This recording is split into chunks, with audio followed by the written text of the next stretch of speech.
Now in this tutorial we'll talk about importing patterns. So we want our patterns to be in our library, so we come here under Pattern Library, and then you'll find the tag that says Import Pattern. You click on that.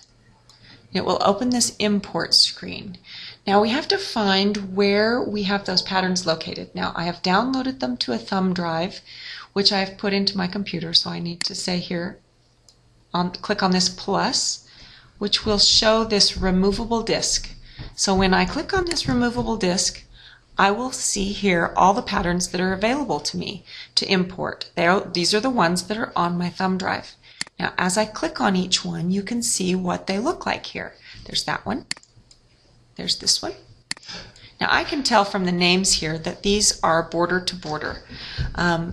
So I may, and these are all from the same designer. So I have some choices here to make. When I import these, I can do them all at once. If I double click on the pattern, then the name will appear here under Import Pattern List. If I just click once, I'll see the thumbnail, but the name will not appear. So if I want to import it, I double click. The next one, I double click, double click. I can import all of these all at once, or I can say select all. If I say select all, I have all my patterns.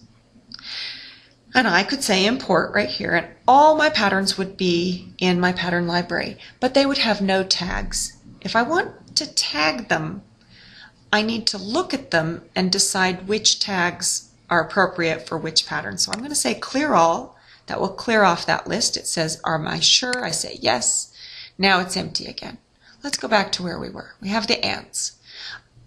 It's usually easiest to go through one by one. Now this ants pattern is by Anne Bright, so I'll click here. It is an edge to edge, so I'll click here. Animals, insects, I'll click here. And I think those three tags are appropriate for this, and I would say import. Now I am done with that one pattern. I can move on to the next one.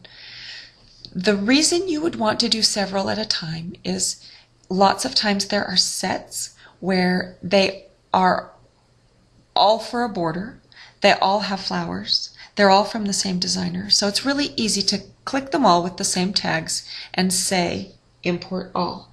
It's an easy way, and so we've tried to make this easy for you. Now, ballet slippers, it should not have animal insects here, so we'll unclick that, and then maybe this is juvenile, maybe not, it's debatable, but we'll tag it with that, and I'll say import.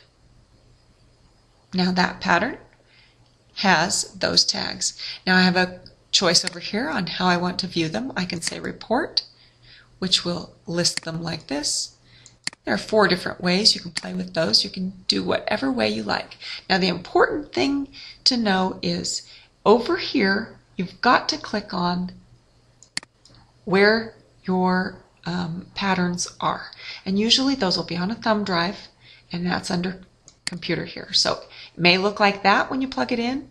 You have to click on that plus and then come down here and look for this removable disk. When you click on that, all the PAT files or DXF, the ones that are appropriate to import, will be shown here in this window. When I say done, it'll take me back to my main screen, and we are now done with this tutorial.